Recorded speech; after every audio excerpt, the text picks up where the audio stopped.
Bien, donc moi je vais être beaucoup plus terre à terre parce que mon entreprise d'Aragal fait des herbes aromatiques culinaires, donc c'est vraiment terre à terre. Hein, donc, Leader hein, mondial des herbes oui, aromatiques leader culinaires mondial, quand mais même. enfin bon, c'est une niche, hein, donc une niche c'est facilement terre à terre. Bon, pour revenir au problème, je notais le problème global local. Déjà, le PIB français représente 4% du PIB mondial. Donc déjà, ça relativise la France par rapport au monde. C'est intéressant. On représente 1% de la population mondiale, la France, hein, mais 4% du PIB mondial. Ensuite, l'hégémonie a changé beaucoup et ça n'a pas été noté, ça n'a pas été marqué, mais on s'en aperçoit bien avec du recul, que le 11 septembre, l'année du 11 septembre était importante parce que la Chine est rentrée dans l'EMC. Et ça a été un très grand changement au niveau hégémonique. Et ça, il faut bien le noter. Alors pour moi, ramener à mon Percy, mon entreprise, je vais vous expliquer ce qu'est mon entreprise et les problèmes qu'elle rencontre et comment elle voit l'avenir. Bon, Daragal est une entreprise familiale. Je représente la 4e génération. La 5e génération a pris les commandes partiellement au début d'année. Nous sommes spécialisés dans les herbes aromatiques culinaires, transformées. Et on est leader mondial dans notre activité et plus de 70% de nos ventes sont faites en dehors de France. Si vous utilisez des plantes aromatiques surgelées, ce que je vous conseille, hein, je les ai inventées il y a maintenant 37 ans. Donc ça commence à dater. Hein, mais c'est là-dessus que l'entreprise familiale, qui était très agricole, s'est développée industriellement. Et donc, j'ai industrialisé, moi, l'entreprise familiale agricole. Je suis ingénieur électromécanicien et je souhaitais apporter une évolution à l'entreprise pour répondre à un besoin clientèle car jusqu'à maintenant, Milly-la-Forêt, le siège de l'entreprise, qui est toujours le siège aujourd'hui, Milly-la-Forêt faisait des plantes médicinales parce qu'il y avait une léproserie. Les lépreux soignaient les plantes médicinales. Mon père a lancé les plantes aromatiques avec Gilbert Ducrot, l'homme qui se décarcassait, et il les a déshydratées parce qu'on avait un savoir-faire de plantes séchées pour les plantes médicinales. Donc on a fait des plantes aromatiques séchées, puis déshydratées. Et moi, j'ai inventé la surgélation des plantes aromatiques qui n'existaient pas. Donc vous voyez l'évolution en 125 ans d'une entreprise familiale avec les racines locales. Donc je transforme, je cultive, je commercialise les plantes aromatiques culinaires. Et comme la grande majorité des industries, qu'elles soient françaises ou internationales, hein, c'est une entreprise qui est beaucoup plus complexe qu'une industrie simple. Hein. C'est une entreprise de production et de services. Je rejoins tout à fait les propos que vous avez dit tout à l'heure. Hein. Nous sommes à la base d'une entreprise agricole, mais manufacturière et de services. Hein. Je n'ai donc pas qu'une usine, mais j'ai une entreprise. Hein. Et comme beaucoup d'entreprises leaders mondiaux, on est sur des niches. Parce qu'une entreprise familiale ne peut pas difficilement se développer mondialement ou devenir leader si elle n'est pas sur une niche. Et moi, je suis implanté donc en France, en Allemagne, en Espagne, en Angleterre, aux États-Unis et en Chine. Pour la Chine, pour ce dernier, évidemment, on vend des produits français fabriqués en France, en Chine.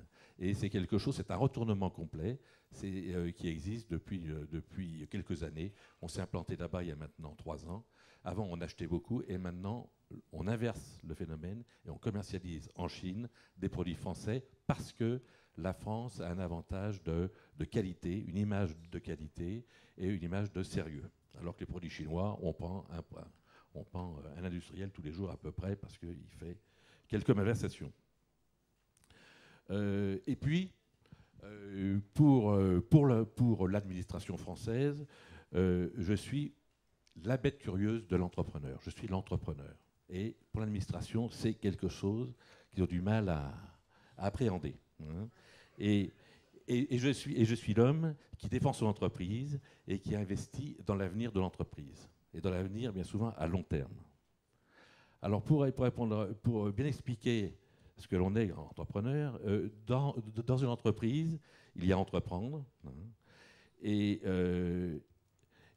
moi, je suis à la tête de l'entreprise, donc je suis donc l'entrepreneur. Hein, et pour entreprendre, il faut prendre des risques. Hein, et pour prendre des risques, eh ben, il faut avoir envie. Et je lis bien sur l'affiche de la CCI, faire avancer toutes les envies d'entreprendre. C'est exactement ça. c'est pas autre chose. C'est la grosse différence, l'envie. L'envie, c'est la grosse différence entre le client et le contribuable. Hein, le client, il a envie d'acheter vos produits. Je vous laisse penser pour le contribuable. Alors, Luc, les fiches de paye sont derrière toi. Ah oui, alors, oui, là, ce n'est pas le problème de la contribution, là, c'est le problème français. Mais ça, c'était ce que je voulais montrer à notre ministre dans l'après-midi. On a un problème français, on a plusieurs problèmes français, hein, mais un problème de complexité. Et j'avais eu la visite il y a quelque temps de notre ministre de l'Agriculture dans notre entreprise qui était venu nous rencontrer il y a un an. Et je lui avais dit, le problème de l'entreprise française, c'est la complexité. Et la complexité est imagée uniquement par des feuilles de paye. Je vous montre derrière, 3 feuilles de paye, une feuille de paye française, une feuille de paye espagnole et une feuille de paye anglaise. Ça, c'est pour le même employé dans la même entreprise qui est chez moi, d'Arégal. Hein.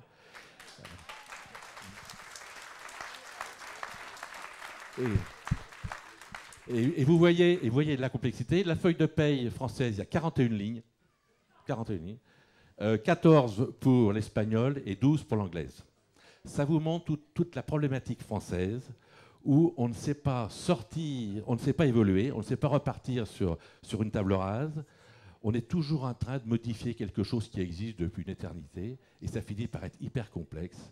C'est le problème de tout ce qui se passe aujourd'hui. C'est le problème du CICE, par exemple, qu'on a encore inventé, le crédit, où on revient sur des trucs d'une complexité incroyable parce qu'on ne veut pas sortir, on ne veut pas faire table rase et repartir sur une base saine. Et on part sur des bases compliquées, ce qui fait que plus personne, dans une entreprise, moi-même, je suis incapable de vous expliquer la feuille de paye, la responsable du personnel non plus, et l'employé non plus. Plus personne comprend, on paye, on se dit, mais alors c'est incroyable.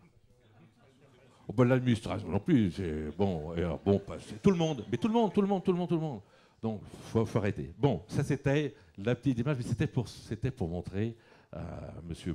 Montebourg la problématique que l'on vit actuellement en France. C'est à Moscovici qu'il faut l'envoyer. Hein, oui, mais ils sont tous... Hein, oui. Bon, enfin, l'avenir, le long terme, l'obligation de réussir, hein, et tout cela, c'est un impératif pour l'entreprise, surtout l'entreprise familiale qui travaille sur le long terme, parce que l'erreur qu'une génération fait est payée par la génération suivante. Donc c'est la force des entreprises familiales. Et 80% de l'industrie française est détenue par des familles. Donc ça, il faut le savoir aussi. Et notre capacité de financement est directement liée, notre capacité de financement des investissements est directement liée à la profitabilité, est directement liée à cette vue à long terme. Et c'est là la grosse différence aujourd'hui que l'on a avec le monde financier et le monde politique, c'est qu'on oublie le long terme, on part sur le court terme. Et ça, c'est très dangereux. Il faut repartir sur le long terme. Et il faut donc aider les entreprises pour qu'elles puissent partir sur le long terme. Une entreprise, pour qu'elle vive, il lui faut des clients. Hein, et pour avoir des clients, il faut être compétitif. Moi, 70% de ma clientèle est en dehors de la France. Hein, et j'ai dans l'obligation, pour servir mes clients et conserver mes clients, de saisir toutes les opportunités pour rester compétitif. C'est pour ça que je suis installé dans plusieurs pays. Je suis installé aux États-Unis. Donc, je vous ai dit tout à l'heure, parce qu'aux États-Unis, quand je suis parti là-bas il y a maintenant 22 ans, un peu plus de 22 ans, mes clients, j'avais commencé à attaquer le marché américain. Mes clients, je suis un peu long? Non? Non, pas d'accord. Bon, un peu. Mes clients américains considéraient le français comme le grec, hein, avec un risque important de fourniture. Ils ne nous prennent pas pour des gens sérieux. Donc il fallait absolument que je m'installe aux États-Unis pour développer ma clientèle américaine. Aujourd'hui, la clientèle américaine représente 50% à peu près de ma clientèle. Hein, bon, je suis installé en Espagne, c'est pas de la délocalisation, c'est parce que j'ai une entreprise agroalimentaire et de plus en plus, on est obligé de faire des produits qui utilisent de moins en moins de pesticides, à la limite bio, et il faut donc que j'aille m'installer là où la plante pousse bien. Donc voilà pour la raison pour laquelle je suis en Espagne. Donc c'est une délocalisation technique, impérative. Et une entreprise qui a beaucoup de main-d'œuvre a la même problématique. Eux, ils sont obligés de partir dans un pays low cost. Pour cette raison-là, moi, c'est pour une raison d'intrant dans les cultures. Voilà. Et donc, je voulais dire que là, la complexité française est un frein à notre développement en France. Voilà. Merci Luc.